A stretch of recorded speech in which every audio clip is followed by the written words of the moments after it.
அனைத்து உரிமை குரல் நண்பர்களுக்கும் வணக்கம். விஜய் டிவியின் புகழாக இருக்கக்கூடிய கோபிநாத்துக்கு அறிவுரை வழங்கிய சீமான் இது குறித்த வீடியோவில் முழுமையாக பார்க்க போகிறோம். வாங்க பார்க்கலாம். விஜய் டிவியோடைய நீயா நானா நிகழ்ச்சியுடைய ஒரு முகமாக இருக்கக்கூடிய நபர் தான் கோபிநாத். விஜய் டிவியில் ஏகப்பட்ட நிகழ்ச்சிகள் இருந்தாலும் இந்த நீயா நானா நிகழ்ச்சியை பார்க்கறதுக்குன்னு ஒரு தனி ரசிகர்கள் இருந்துட்டு இருக்காங்க.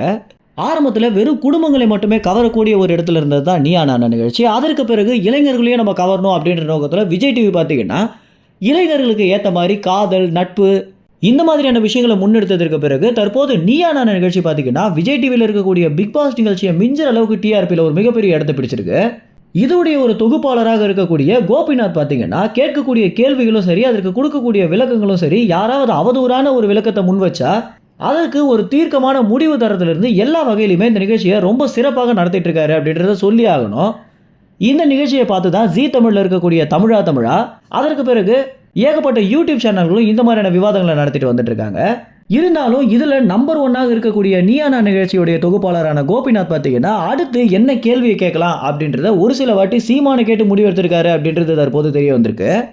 சீமானை பொறுத்த வரைக்கும் விஜய் டிவியில் ஒரு மிகப்பெரிய ஆளுமை உள்ள ஒரு நபர் அப்படின்றத சொல்லி ஆகணும். நீயானா நிகழ்ச்சியுடைய ஃபைனல்ஸுக்கு சீமான் வந்திருந்த போது அது கோபிநாத் சீமானை கட்டி அணைத்தபடி இருக்கக்கூடிய காணொலி பார்த்தீங்கன்னா இவங்களுக்குள்ள இருக்கக்கூடிய ஒரு நெருக்கத்தை காட்டியிருக்கு.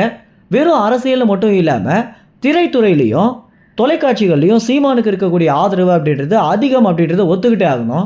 இந்த ஒரு நிகழ்ச்சிக்கு பிறகு சீமான் நிறைய முறை பார்த்தீங்கன்னா சிறப்பு விருந்தினராக வர வேண்டியது இருந்துச்சு அப்படின்னும், ஆனால் சீமானுக்கு இருக்கக்கூடிய நிறைய வேலைகளில் இந்த இடத்திற்கு வர முடியல அப்படின்னு சீமான் அவர்கள் நிறைய இடங்களை பதிவு பண்ணியிருந்தாரு.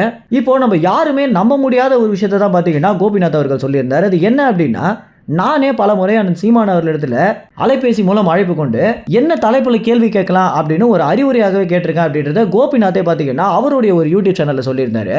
இதற்கு வெளிநாடுகளில் வேலை செய்யக்கூடிய தமிழர்கள் குறித்தும் தமிழ்நாட்டில் இருந்து வெளிநாடு கம்பெனிக்கு வேலை செய்யக்கூடிய நபர்கள் குறித்தும் ஒரு விவாதத்தை வைக்கணும் அப்படின்றது சீமான் சொல்லியதுதான் அப்படின்றத கோபிநாத் சொல்லிய பிறகுதான் நம்ம அனைவருக்குமே இவ்வளவு விஷயங்களை சீமான் அவர்கள் திரைத்துறையில பண்ணிட்டு வந்துட்டு இருக்காரு அப்படின்றது தெரிய வந்துருந்துச்சு. வெற்றிமாறன் கூட பாத்தீங்கன்னா அவருடைய படங்களுக்கு பாடல் எழுதுறதுக்காக சீமானிடம் உதவி கேட்டிருக்காரு அப்படின்றத சொல்லியிருந்தாரு.